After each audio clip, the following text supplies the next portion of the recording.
So I will start this, ठीक है ना। हायर परचेज सिस्टम, वेटेज कितना 8 से 10 नंबर, यानी 8 to 10 मार्क्स का वेटेज एग्जाम में, ठीक है ना। चलिए अभी तो मैं बिल्कुल कोई ऐसी ब्रीफिंग नहीं करने वाला चैप्टर में क्या करना है, पहले तो मैं इसके नाम का ही पोस्टमार्टम करूंगा, ठीक है ना। हायर परचेज सिस्टम, देखो एक तो हो गया हायर, हायर मतलब होता है किराए पे कुछ भी लेना, and other thing is purchase.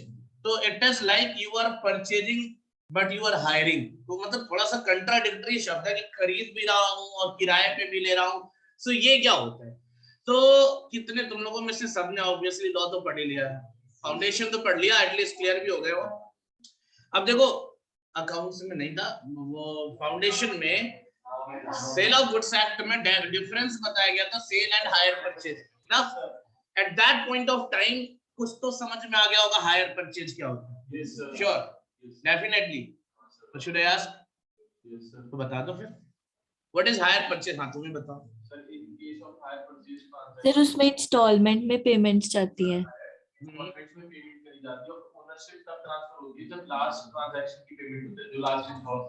What is the most essential element of hire purchase system? Most essential element. How many of you saying कि installment में payment होना is the most essential element? Exactly, that is the main element. Ownership will be transferred after the payment of last installment. That is the most important element. तो sir मतलब कहने का आप ये कह रहे हो कि अगर मैं नॉर्मली मुझे फर्स्ट ओनरशिप तुरंत मिल जाए, still I can pay amount in instalment. क्या ऐसा भी हो सकता है कि मुझे कोई मैंने गुड्स खरीदा, मुझे ओनरशिप मिल गया, but still I am paying amount in instalment? हो सकता है सर, ये काम आप करते भी हो। कार लोन, आप तो ईएमआई पे सामान उठा लेते हो तो ओनरशिप मिल जाता है। अब मैं उसको भी समझाऊंगा। देखो ऑल्दो यहाँ पे एक दूसरा पॉइंट भी आएगा, इंस्टॉलमेंट पेमेंट सिस्टम भी आएगा। नाउ व्हाट इज दैट, अभी मैं इसके बारे में डिस्कशन करूंगा, टेंशन नहीं लेने का है। इंस्टॉलमेंट पेमेंट सिस्टम ये डिफरेंट होगा ऑब्वियसली, ये हायर परचेज सिस्टम से अलग होगा, लेकिन कैलकुलेशन पैटर्न एकदम सिमिलर होता है। Don't worry about that, everything will be crystal clear. ध्यान से देखो, पहले मैं बात करूंगा hire purchase system. So obviously there will be two parties, one is hire purchaser and the second one is hire vendor. Technical नाम के साथ रूबरू हो जाओ भाई, परचेजर और वेंडर, बायर सेलर दो होते हैं ना, बायर और सेलर। तो अभी इनको टेक्निकली इस चैप्टर में नाम दिया जाएगा hire purchaser and hire vendor. भाई ध्यान से देखो, ऑब्वियसली ये बंदा जो है ये गुड्स सेल करेगा किसको? सर देखो ध्यान से, आज के टाइम में ना ऐसा क्यों सिस्टम आता है, क्योंकि देखो हर किसी को चाहिए हर तरीके की फैसिलिटीज, एवरीवन वांट्स की लाइफ कंफर्टेबल हो, हाँ है ना। But for that we need what? Money भाई, है ना, पैसा तो चाहिए ना। लेकिन सबके पास इतना अमाउंट थोड़ी ना अवेलेबल है, बोलो। हर किसी के पास ऐसा थोड़ी ना कि भर भर के पैसा रखा हो, जो चाहे वो खरीदे जो चाहे वो करे, नहीं ना। तो ऐसे में कॉम्प्रोमाइज करना पड़ता है। तो अब देखो अपना टर्नओवर बढ़ाने के लिए जो वेंडर्स या जो सेलर्स होते हैं ये स्कीम चलाते हैं कि भाई कोई दिक्कत नहीं, आप सामान ले लो, यूज करो, but I will transfer only what? आ जाओ, only possession. I'll transfer only possession. Ownership will not be transferred. Clear? और आपसे मुझे उम्मीद ये है कि आप पेमेंट जो करोगे वो कैसे करोगे? पेमेंट कैसे होगा? इंस्टॉलमेंट में, इंस्टॉलमेंट में पेमेंट करोगे। Obviously, whenever you are paying in installment means you are taking time. अगर आप पेमेंट में टाइम लगा रहे हो तो टाइम फैक्टर के रिगार्डिंग एक चीज और आ जाएगा इसमें, इंटरेस्ट ऐड ऑन हो जाएगा, यानी यहाँ पे जो पेमेंट होगा वो बढ़ जाएगा। इस इंस्टॉलमेंट में क्या ऐड ऑन हो जाएगा? इंटरेस्ट। क्यों ऐड ऑन होगा? क्योंकि यू आर टेकिंग टाइम। अगर तुम पैसा एक बार में देते, मैं कहीं डिपॉजिट कर देता, मुझे इंटरेस्ट मिलता, नहीं मिल रहा तो तुम भरो, जो मेरा लॉस हो रहा हो तुम कंपेंसेट कर दो, मैं तुम्हारे को बेनिफिट दे रहा हूँ, है ना। But overall the main condition is that कि ओनरशिप का ट्रांसफर, ओनरशिप कब ट्रांसफर होगा ये मुद्दा है। ओनरशिप कब ट्रांसफर होगा ये मेन मुद्दा है। कब ट्रांसफर होगा? लास्ट इंस्टॉलमेंट, लास्ट इंस्टॉलमेंट के बाद, ये इसका मेन फीचर है, ठीक है ना। अगर तुमसे कोई कुछ अभी लिखवाऊंगा, डेफिनेशन लिखवाऊंगा, डोंट वरी अबाउट दैट, ठीक है ना, नोट्स भी बनेंगे इसके थोड़े बहुत, but the thing is that कि थोड़ा सा इसका लीगल एस्पेक्ट भी देख लेते हैं। इज इट अ कॉन्ट्रैक्ट और not? Hire purchase is a contract और नॉट? पक्का? चलो वेरी गुड। कॉन्ट्रैक्ट करने के कितने मोड्स होते हैं बेटा? भूल गए? ओरल और रिटन? अरे मैं तो इतना उम्मीद करता हूँ कि बेसिक्स के बारे में तुम लोग एकदम क्लियर हो गए। कितने मोड से कॉन्ट्रैक्ट करने के, कौन कौन से? नो, खैर मेरा काम तो उतने से चल जाएगा, लेकिन फिर भी यू आर रॉन्ग। एक्सप्रेस और इम्प्लाइड, वो वाला नहीं, वही वाला है, वो वाला क्या है? यही है, एक्सप्रेस और नाउ एक्सप्रेस में दो मोड्स होते हैं, कौन कौन से? ओरल और रिटन। अब समझ में आया ना? तो बेसिकली मेरा काम ओरल रिटन से चल जाता है, लेकिन मेरे को अच्छा नहीं लगे ना मेरे बच्चे गलत जवाब दे। So two modes are there, but express और इम्प्लाइड। हाँ, कुछ लोग ये भी कहोगे सर टैसिट भी है, दैट डजंट मैटर, वो इम्प्लाइड में कवर अप, ठीक है ना? तो एक्सप्रेस में दो मोड्स थे, पहला क्या था? ओरल और, एंड यू आर सेइंग कि hire purchase is an agreement, contract, obviously तो ओरल होगा, रिटन होगा या इम्प्लाइड भी चलेगा? देखिए, अच्छा नहीं देखिए, हाँ मतलब ठीक है, एक्सप्रेशन कुछ ऐसे थे लग रहा देख रहा है। रिटन कंपलसरी होता है, हायर परचेज का जो अग्रीमेंट होता है रिटन होना कंपलसरी होता है एज पर दैट, ठीक है ना? पक्का? सो मेरी बात ये है कि मतलब आप ये समझो कि लाइक इंडियन कॉन्ट्रैक्ट एक्ट में there is no such type of requirement कि कंपलसरी, लेकिन अदर रिक्वायरमेंट तो आ सकती है ना। तो इसके लिए याद रखना, हायर परचेज में टेक्निकल रिक्वायरमेंट है that it must be in written form. Clear है? एक पॉइंट अभी सब लिखेंगे, टेंशन मत लो, रिटन होना कंपलसरी है। लेकिन बेटे मैं बता दूं, इसमें जो अग्रीमेंट होता है ना हायर परचेज में, वो दो तरीके के कॉन्ट्रैक्ट्स यहाँ पे क्रिएट होते हैं। हायर परचेज में अगर मैं बात करूं, हायर परचेज सिस्टम में, so it contains two type of contract. Sale of goods act पढ़ा है? कितने टाइप ऑफ कॉन्ट्रैक्ट होते हैं? एक ही होता है सेल ऑफ गुड्स एक्ट में, कॉन्ट्रैक्ट ऑफ, लेकिन कॉन्ट्रैक्ट ऑफ सेल में भी दो चीजें कवर होती है, क्या क्या? Exactly, what is the definition of agreement to sale? Future में सेल होगा, यहाँ पे क्या हो रहा है? फ्यूचर में ही, एक्चुअली फ्यूचर में सेल नहीं, फ्यूचर में ओनरशिप का ट्रांसफर होगा। क्लियर ना बेटा? देखो, अगर कोई नॉर्मल बीकॉम ग्रेजुएशन का बंदा बोलता ना तो चलेगा, बट यू आर प्रोफेशनल, तो तुम्हारे से ये टेक्निकलिटी की उम्मीद होती है कि you will speak every word by using technical terms, ठीक है ना? जो भी है, तो तुम्हारा हायर परचेज सिस्टम भी होगा एक तरीके का, क्या हो जाएगा? अग्रीमेंट टू, होता है नहीं होता? What is the definition for agreement to sale? कि आज तुम ट्रांजैक्शन कॉन्ट्रैक्ट आज करोगे, ओनरशिप का ट्रांसफर कब होगा? फ्यूचर में, तो that is agreement to sale. यहाँ भी सेम चीज है, आज तुमने अग्रीमेंट किया है, तुम्हारे को मैंने गुड्स का ट्रांसफर तो कर दिया, लेकिन ownership will be transferred in future. क्यों? क्योंकि तुम जब लास्ट इंस्टॉलमेंट का पेमेंट कर दोगे तब तुम्हें ओनरशिप का ट्रांसफर होगा, and that is agreement to sale. तो हायर परचेज भी एक अग्रीमेंट टू सेल हो गया। सर दूसरा क्या है? इसका नाम सुना है? What is bailment? Transfer of ownership or a specific purpose. Not ownership, possession of goods. Exactly, exactly. चलो कोई इशू नहीं, वो मुझे पता, अभी तो शुरुआत है, गलतियां तो करोगे ही। देखो, bailment is a type of contract where owner of the goods transfers possession of goods to other person for some specified purposes, and after the accomplishment यानी completion, purpose complete हो जाए, खत्म हो जाए, उसके बाद क्या करना है? या तो रिटर्न कर दो या तो डिस्पोज ऑफ कर दो। टाइम तो यही है ना, either it will be returned or disposed of as per the instruction of the owner. Yes. Now who is the owner in case of hire purchase? Hire vendor. Hire vendor is the owner. Yes, उसने अपना goods transfer किया किसके पास? Higher purchaser के पास। क्या purpose था? Use करना, खत्म बात। आफ्टर द कॉम्प्लीशमेंट, लेकिन इसका पर्पस क्या था? इंस्टॉलमेंट लेने का। आफ्टर द कॉम्प्लीशमेंट ऑफ पर्पस, सारे इंस्टॉलमेंट आ गए, उसके बाद इसके पास ऑप्शन, ओनर के पास यानी हायर वेंडर के पास ऑप्शन है, क्या करेगा? उसने क्या कहा? तुम ओनर बन जाओ, तुम ओनर बन जाओ। भाई अगर मेरा गुड्स होता, मैं कहता वापस कर दो, करना पड़ता, मैं कहता आग लगा दे, लगा देते। भाई मेरा गुड्स आया तो ओनर तो कुछ भी कर सकता हूं, तो यहाँ पे हायर वेंडर क्या कहेगा? ओनर बन जाओ, आग नहीं लगाओ, ओनर बन जाओ, ठीक है ना? So that is contract of bailment as well. तो hire purchase possesses two type of contract. First one is agreement to sell and the second one is contract of bailment. ठीक है, डोंट वरी, सेक्शन वगैरह नहीं पूछूंगा क्योंकि यहाँ हमारे accounts में ऐसा कुछ रिक्वायरमेंट नहीं रहता और मुझे पता है काफी कुछ भूल गया होगा, इट विल बी रिकॉल्ड, ठीक है ना। वैसे बेलमेंट वगैरह तो तुम्हारे सिलेबस में होगा अभी, स्पेशल कॉन्ट्रैक्ट तुम्हारे अभी रिसेंट सिलेबस में होगा, है ना। तो जो 75 सेक्शन पढ़ लिए वो तो नहीं होगा, लेकिन आगे के यहीं पे होंगे, तो आई डोंट नीड कि अभी अब मेरे को इसके बारे में डिस्कशन करना है, वो लॉ टीचर बहुत अच्छे हैं, बता देंगे, ठीक है। चलिए बेटा जरा लिखिए आप कॉपी में, इतना कुछ डिस्कशन कर लिया हायर परचेज का, मतलब नाम के बारे में तो काफी कुछ समझ में आ गया। अब थोड़ा हम काम भी कर लेते हैं, will write down the definition. देखो हायर परचेज सिस्टम,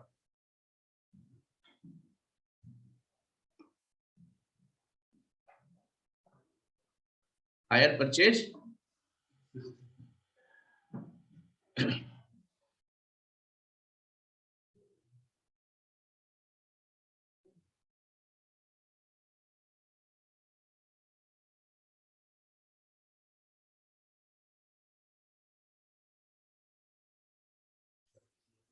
कंफ्यूजन ना हो ऑनलाइन वाले, तो मैं इसकी थ्योरी निकाल के स्क्रीन पे भी रख देता हूँ।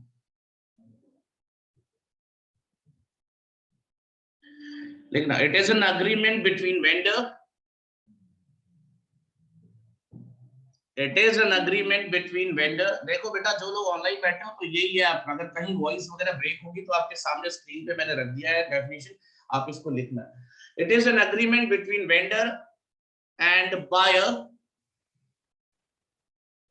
under which, it is an agreement between vendor and buyer under which the possession of goods, the possession of goods will be transferred, the possession of goods will be transferred to the buyer,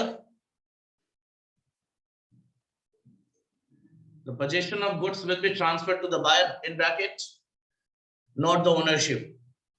इसको लिख भी लेना bracket में और underline भी कर लेना, it is the most important thing. The possession of goods will be transferred to the buyer in bracket, not the ownership, bracket close, for which buyer has agreed to pay, for which buyer has agreed to pay the amount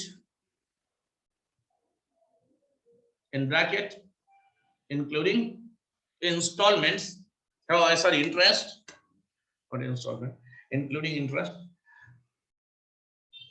क्या लिखा, the buyer has agreed to pay the amount in bracket including interest, bracket close, to the vendor,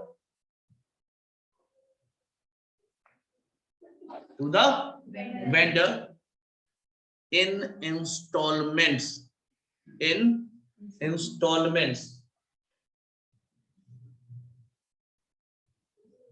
in installments, and the most important element क्या है, and ownership will be transferred, ownership will be transferred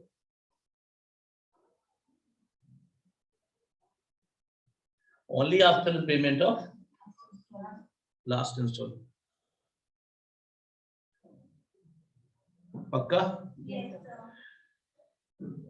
अच्छा देखो, जहां भी इस तरह के chapters में या टॉपिक्स में जब अग्रीमेंट वर्ड लिखा रहता है ना, तो दैट डजंट मीन कि वो कॉन्ट्रैक्ट नहीं है, क्योंकि लीगल एक्टिविटीज अगर आप कर रहे हो तो अग्रीमेंट का मतलब enforceable agreement, and enforceable agreement मतलब, ठीक है ना, पक्का ना। तो याद रखना, लाइक पार्टनरशिप की डेफिनेशन में भी यू विल गेट अग्रीमेंट, यहाँ की डेफिनेशन में भी यू विल गेट अग्रीमेंट, तो यहाँ पे सारे एनफोर्सेबल एक्टिविटीज है, तो अग्रीमेंट मतलब कॉन्ट्रैक्ट हो जाएगा, याद रखना। सो डोंट वरी कि हम अगर कॉन्ट्रैक्ट लिख देंगे गलत है, नहीं बेटा सही है। एंड आपको बता दिया, ये भी आप नीचे थोड़ा सा इस चीज को भी मेंशन कर लो, थोड़ा सा एक्स्ट्रा हो जाएगा कि it is an agreement enforceable है, तो कॉन्ट्रैक्ट हो जाएगा, एंड रिटन होना ऐसे लिख देना, ऐसे डायग्रामेटिकली, तो थोड़ा सा अपने अंडरस्टैंडिंग के लिए होगा।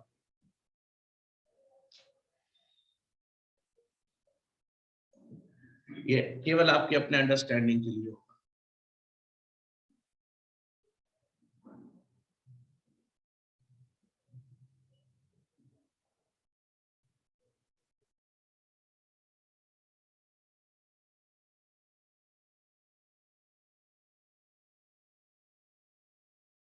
I guess up to this particular topic points clear है? जितनी बातें अभी बताई मैंने मीनिंग वगैरह क्लियर है? Don't worry about practical question, वो तो भाई साहब ऐसे ही खत्म हो जाने हैं, वो चिंता मत करो।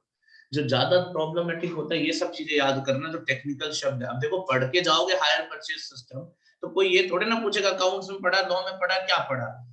ठीक है ना, तुमने हायर परचेज पढ़ा, तुम जानते हो हायर परचेज, तो तुम्हें कंप्लीटली जानना, तुम्हारे एग्जाम में ना पूछा जाए, लेकिन जो आज पड़ोस रिश्तेदार रिलेटिव ये सब जो है ना, वो मजे लेने के लिए तो पूछ ही सकते हैं ना, किसको इसने पढ़ तो लिया है। ये तो तुम लोग बीकॉम वालों के कई बार मजे लेते हो, है ना? नहीं, ये तो करते ही हो गए, बीकॉम वालों से मजे लेते हो कि यार उनको पकड़ा दिया, टैक्स का प्रॉब्लम पकड़ा दिया, बेचारों ने पढ़ा तो वही है, सिंपल सा 2-4 कैलकुलेशन, कहने को तो उन्होंने पूरा इनकम टैक्स पढ़ा, लेकिन तुम पकड़ा देते हो, लो भाई मजे लो, पूरे दिन भर लगा देंगे तभी सॉल्यूशन नहीं निकल के आएगा। तो ऐसे ही कई बार रिश्तेदार होते हैं जो थोड़े बहुत पढ़े लिखे होते हैं, तो वो भी क्या करते हैं, तुमसे भी मजे लेने के लिए तैयार है। ठीक है, इनको वैसे धरती पे भेजा इसीलिए गया था कि लोगों के मजे लो, रिश्तेदार होते इसीलिए। लेकिन जब रिप्लाई दे दोगे ना, तो कुछ अच्छे से सॉलिड रिप्लाई मतलब ये नहीं डांट दो या गाली दे दो, इस काइंड ऑफ रिप्लाई। रिप्लाई मतलब ये है रियलिटी में जो उन्होंने पूछा वो रिप्लाई दे दिया, उसके बाद वो तुमसे कभी सवाल नहीं करेंगे। ठीक है, तो I go to that, but before going for that I start with the another thing, जो मैंने तुमसे बोला था कि ये भी समझाऊंगा कि जब हम ईएमआई पे सामान खरीदते हैं या इंस्टॉलमेंट पे सामान खरीदते हैं, देखा होगा कार फाइनेंस कराते हैं, हाउसिंग लोन वाले केस में आता है, तो वहां पे सर कैलकुलेशन तो वहां भी ऐसे ही आता है कि हमें इंस्टॉलमेंट में पेमेंट करना है और उस इंस्टॉलमेंट में इंटरेस्ट भी लगता है और साथ साथ जीएसटी भी लगता है। हाँ या ना, होता है ना? तो वो भी तो लगभग सेम जैसा होता है बेटा, कैलकुलेशन सिमिलर होता है लेकिन कंसेप्चुअली वो डिफरेंट होता है। चलो मैं एग्जांपल लेता हूँ कार का, तो कार खरीदने के लिए आपको कहाँ जाना पड़ेगा? किसी ना किसी शोरूम में जाना पड़ेगा, है ना? ठीक है, मतलब किसी कंपनी का एग्जांपल ले लो, and here is mister X जो कि कार खरीदने जा रहे हैं। लेकिन आपको पता है आप जब शोरूम में एंटर करोगे ना, तो 2-4 नमूने बैठे रहते हैं, वो बैंक के साइड से होते हैं, मतलब ये कंपनी के इसके एम्प्लॉय नहीं होते, ये आउटसाइडर होते हैं। वहां पे बैठने के लिए प्लेस अलॉट कर दिया जाता है, उसके लिए पेमेंट भी बैंक कर देता है इनको। तो बेसिकली क्या होता है ना, यहाँ पे ये इनसे पहले ये आपको पकड़ लेंगे, कभी ट्राई करना, ये होता है, भले आप झोला भर के पैसा लेके जाओ, है ना, मतलब आप 2-4 हजार करोड़ लेके घुस जाओ बैंक वहां पे शोरूम में, मतलब एक पीछे एक बंदा बोरी लेके चल रहा है ना, वो जो चावल वाली बोरी आती है उसमें पूरा पैसा भरा हुआ लेके चल रहा है, फिर भी ये पकड़ेंगे आपको। वही, वो कैश लेने भी नहीं देते ना, ये पहले ही रोक लेते हैं। ये क्या कहते हैं, भाई साहब क्यों पैसे देना, हम बैठे ना, आप मेरे से उधार ले लो, मतलब मैं पेमेंट कर देता हूं। ठीक है, ध्यान से सुनना, एक्चुअली क्या होता है ना, आप शोरूम से कार लेते हो तो you will get the car, आपके बिहाफ पे शोरूम को पेमेंट कौन कर देता है, तो शोरूम को पेमेंट मिल गया, अमाउंट पेड हो गया, हाँ या ना? और ये कार जो है ना, इसकी ओनरशिप आपको मिल चुकी है बेटा, now you are the owner, याद रखना, हाँ है ना? अब ये नहीं कह सकते I am not the owner, owner bank का पेमेंट उसने किया, नहीं, यू आर द ओनर। बस आपने एक तरीके का क्या किया है, बैंक से लोन ले लिया है, ठीक है ना, आपने बैंक से क्या कर लिया, एक तरीके का लोन ले लिया, इतना प्रोसेसिंग बिहाइंड द सीन होता है। अब शोरूम का इससे कोई लेना देना नहीं है, उसने आपको कार दे दी, आपने आपके बिहाफ पे किसी ने पेमेंट दे दिया, बात खत्म। अब ये जो ट्रांजैक्शन चलता है वो आपके और बैंक के बीच में चलता है, आपको पता भी नहीं चलता, कई बार तो ऐसा लगता है कि हाँ मैं और शोरूम ही डील कर रहे हैं, एक्चुअली आप शोरूम में भी अगर ईएमआई जमा करते हो तो बैंक में ही जाता है, याद रखना। सो काइंड ऑफ थिंग है क्या कि आपने बैंक से क्या ले लिया, लोन ले लिया, जिसका पेमेंट आप कैसे करोगे, इंस्टॉलमेंट्स में करोगे, और ऑब्वियसली लोन लिया है तो अलोंग विद इंटरेस्ट पेमेंट करना पड़ेगा। So the fact is that कि यहाँ पे जब आप यहाँ पे फाइनेंस कराते हो या ईएमआई पे सामान लेते हो, तो you will get the ownership instantly. Instalment payment system में क्या हो रहा है, ओनरशिप तुरंत मिल जा रहा है, हाँ या ना, you will become the owner. बस यहाँ पे पंगा किस चीज का है कि आप जो पेमेंट करो केवल वो इंस्टॉलमेंट में जा रहा है। तो paying amount in instalment is not the most essential condition for hire purchase system. Ownership का ट्रांसफर कब हो रहा है, that is the matter. Hire purchase system ownership का ट्रांसफर कब हो रहा है, और यहां कब हो रहा है, बिगिनिंग में ही इंस्टेंटली आपको ओनरशिप का ट्रांसफर हो जा रहा है, याद रखना इस चीज का। ठीक है ना। So it is not like कि आपने यहाँ पे हायर परचेज पे ली, ठीक है ना। तो ये चीज भी ध्यान देना। और कैलकुलेशन दोनों में सिमिलर होता है, तो इसके लिए कोई सेपरेट काइंड ऑफ अकाउंटिंग नहीं होती बेटा, वही अकाउंटिंग में इसकी भी अकाउंटिंग कवर अप हो जाती है भाई। हायर परचेज में इट इज जस्ट लाइक कि शोरूम ने आपको लोन दिया है, यही तो हुआ। पर लोन तो नहीं है, लेकिन काइंड ऑफ लोन हुआ ना। अगर आपने शोरूम को फाइनल पेमेंट नहीं दिया तो it is a kind of loan. तो शोरूम को आपने शोरूम ने आपको लोन दिया, शोरूम ने आपको लोन दिया है। और अगर हायर परचेज इंस्टॉलमेंट पेमेंट पे जाते हो तो क्या करना है, इसका मतलब क्या हुआ, लोन आपको किसने दिया, बैंक ने दिया, ठीक है ना। Now I will start types of problem. यहां से इस तरीके की प्रॉब्लम आपको करना है, इतना टॉपिक आपको कवर करना है आपके इस पर्टिकुलर चैप्टर में। You can see her chapter के स्टार्टिंग में मैं तुम्हें बता देता हूं कि चैप्टर में क्या वेटेज, क्या चीजें करनी है तुम्हें। इस पर्टिकुलर चैप्टर का जो वेटेज है ये इन्हीं चीजों से रिलेटेड है, मतलब आपको इतनी चीजें कंप्लीट करनी है, इतना ही पढ़ना है आपको। सबसे पहले क्या करना है, basic calculation which will be finished today almost completely. और तुम लोग को थोड़ा एडवांस पे भी ले जाऊंगा, कुछ एक्स्ट्रा चीजें भी बताऊंगा, ठीक है ना। तो डोंट वरी, मजा आने वाला है चैप्टर में, टेंशन मत लो। और दूसरा उसके बाद क्या होगा, हाँ ये लिखना है बेटा, ये आपको पता चलना चाहिए ना कि आपको सिलेबस में करना क्या है, चैप्टर में करना क्या है। And I will start that basic calculation अभी। Basic calculations and then after accountant treatment. और उसमें दो बातें करनी है, जर्नल एंट्री। मॉड्यूल में जर्नल एंट्री के क्वेश्चंस कम मिलेंगे, चांसेस कम है, but will get back to that. और लेजर क्रिएशन के ज्यादा होते हैं, एग्जाम में भी ज्यादातर लेजर आता है, लेकिन जर्नल भी तो पूछ सकता है, और जब पूछ लेगा तो फिर पछताओगे, बिना पढ़े जाओगे। सो मॉड्यूल में तो फिर भी थोड़े बहुत है, तो करेंगे प्रैक्टिस की डिटेल में। ये आपका इतना प्रॉब्लम आपको सॉल्व करना है, इतना टॉपिक कवर कर लिया। हायर परचेज के बारे में कोई एक्स्ट्रा चीज सोचने की जरूरत नहीं है। अब इसको लिखने से एक एडवांटेज होता है कि हमने ये टॉपिक करना है, ये बात की श्योरिटी हो जाती है। अगर हमें पता ही ना हो कि इस चैप्टर में क्या क्या पढ़ना है, तो वो फिर हमारे पास ये रहता है ना पढ़ने के बाद भी वी आर नॉट कॉन्फिडेंट कि हमने चैप्टर कंप्लीट किया या नहीं किया। नाउ अगर हम ये इतने टॉपिक कवर अप कर लेते हैं तो ये इंटर के हिसाब से, अच्छा ये बता दो हायर परचेज में इतना ही नहीं होता बेटा। एक टाइम था जब हम लोग पढ़ रहे थे, तो एट दैट टाइम एक टॉपिक था रिटेल बिजनेस वाला, हायर परचेज रिटेल बिजनेस वाला, जहां पे हायर परचेज ट्रेडिंग अकाउंट ये सब बनाना पड़ता था, ठीक है ना। वहां पे 3-4 मेथड पढ़ते थे हम, तो वो वाला टॉपिक काफी पहले हटा दिया गया क्योंकि अब उसको कवर अप नहीं किया जाता, ठीक है ना। तो आपका समझ लो कि 50% पोर्शन ही आपके सिलेबस में है, बाकी आपके यहाँ पे नहीं, ठीक है। And that is the complete scenario. अब आप पहला जो टॉपिक है बेसिक कैलकुलेशन, इसकी हेडिंग डालोगे, यहीं से चैप्टर शुरू होता है आपका। अभी तक तो बस बैकग्राउंड था इसका, बेसिक कैलकुलेशन।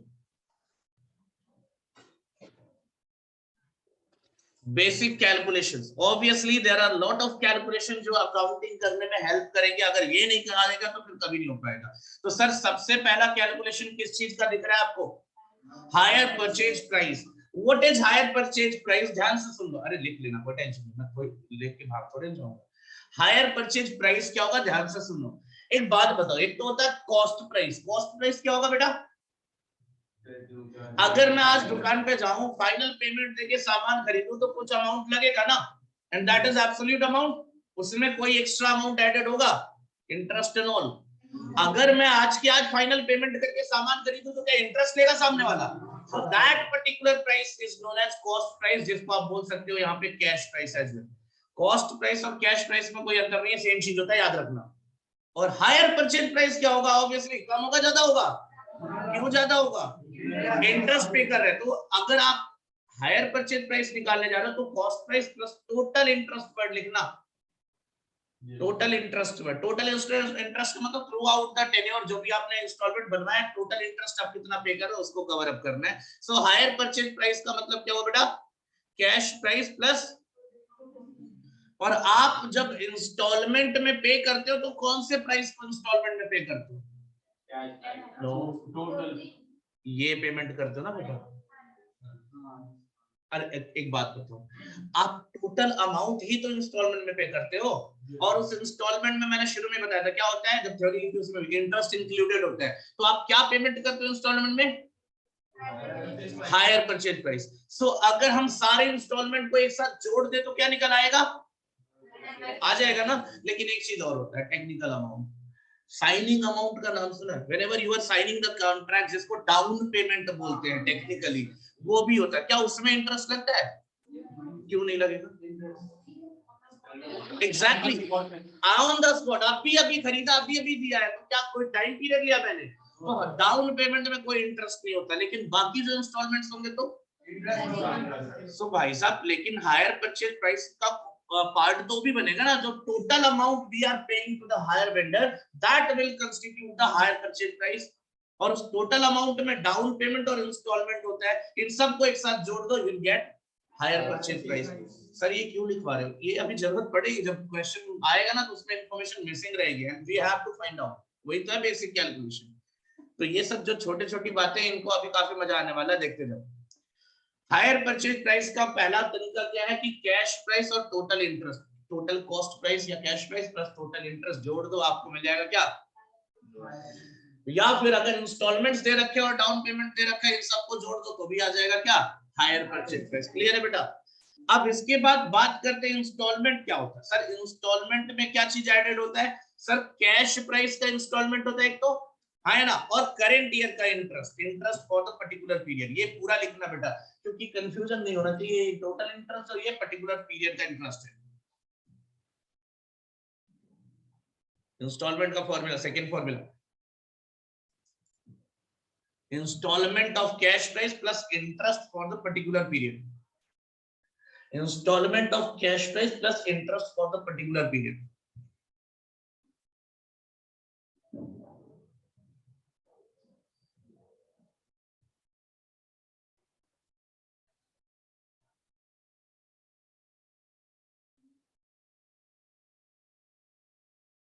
हो गया? ओके बेटा, इतने तक में कोई दिक्कत तो नहीं होगी? ठीक है।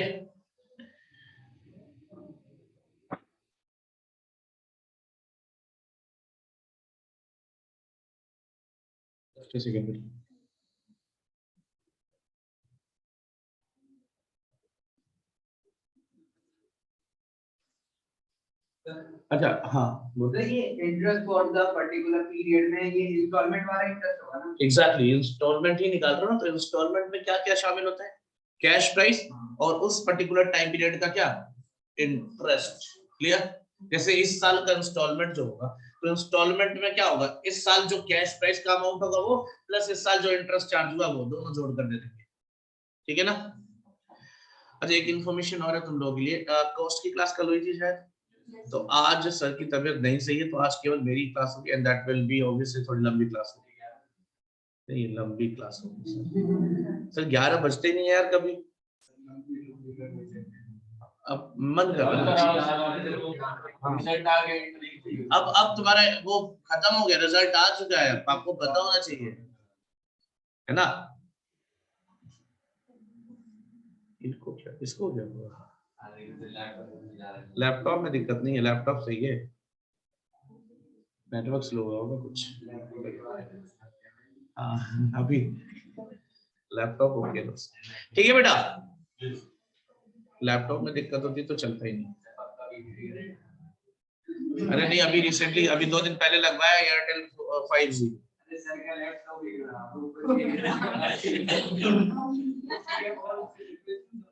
हाँ देखो ध्यान से, ध्यान देना बेटा। अब हम जो बातें करेंगे बेसिक कैलकुलेशन में, हमें कैलकुलेट क्या करना है? We have to calculate a lot of things, जिसमें आपका हायर परचेज प्राइस समटाइम्स, कभी बोलेगा इंटरेस्ट कैलकुलेट करो, कभी बोलेगा कैश प्राइस नहीं दिया हूं निकालो, तो will get back to that by using a lot of case. फिर will write opening balance of, obviously किस चीज का? Cash price. Then will write instalment, then will write instalment में शामिल होने वाला इंटरेस्ट, और अगर इन दोनों का डिफरेंस निकाल लो तो क्या आ जाएगा?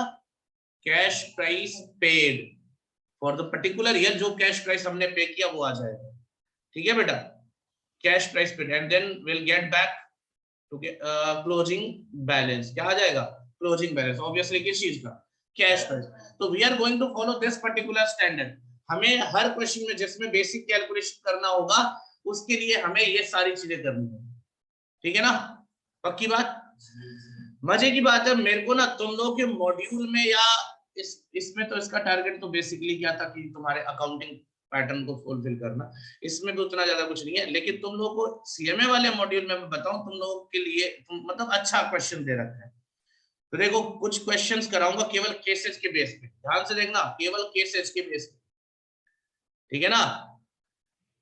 एनालिसिस टेबल बनाएंगे हम on the basis of certain cases. तो ध्यान से देखिए आप लोग, इस चीज को समझेंगे हम। मैं क्या बोल रहा हूँ ध्यान से सुन लो आप लोग, पहले तो मेरी बात समझो कि देखो a lot of multiple cases will be there कि कहीं कैश प्राइस नहीं होगा, तो कब हम कौन सा तरीका यूज करेंगे वो चीज आपको याद रखनी पड़ेगी। Like we are not going to solve किया ऐसे, मतलब समझ में आया कहां से शुरू करें कहां से नहीं करें, तो इस तरीके से नहीं करने का अपने को। तो हम क्या करेंगे ना, हर चीज को केसेस के हिसाब से सॉल्व करेंगे ताकि हमें समझ में आए कि हाँ हम कर क्या रहे हैं, ठीक है बेटा? तो पहला केस नंबर 1 लिखोगे आप लोग, जिसके लिए क्वेश्चन शुरू करने जा रहा हूं मैं। Case number 1, case number 1, when rate of interest, देख लो, when rate of interest, cash price and installments are given,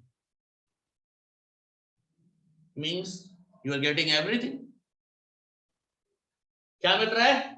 rate of interest, cash price and instalments are given.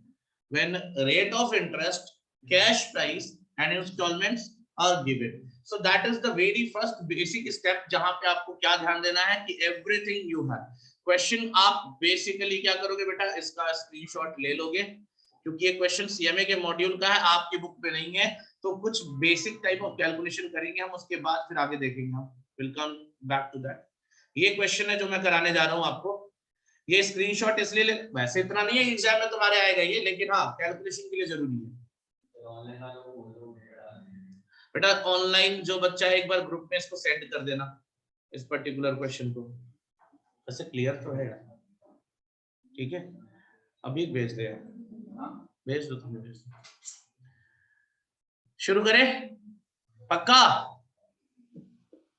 X purchases a car on hire purchase, ध्यान से सुनिए बेटा, X purchases a car on hire purchase system। अच्छा, जो तरीके से मैं बता रहा हूँ कैलकुलेशन, वो तरीका ही यूज करना है आपको हर क्वेश्चन में, इजी भी होगा, कन्वीनियंट भी होगा और बहुत आराम से समझ में आ जाएगा। ध्यान से देखिए, X purchases a car on hire purchase system on 1st of January 2011. The total cash price is there.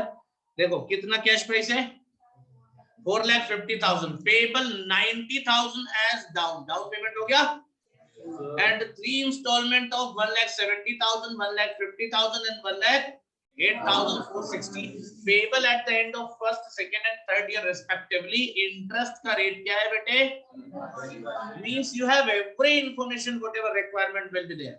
तो आपको इस पर्टिकुलर क्वेश्चन के लिए इतना टेंशन लेने की जरूरत नहीं है, इसका सॉल्यूशन मैं बना रहा हूं, आप ध्यान से देखिए।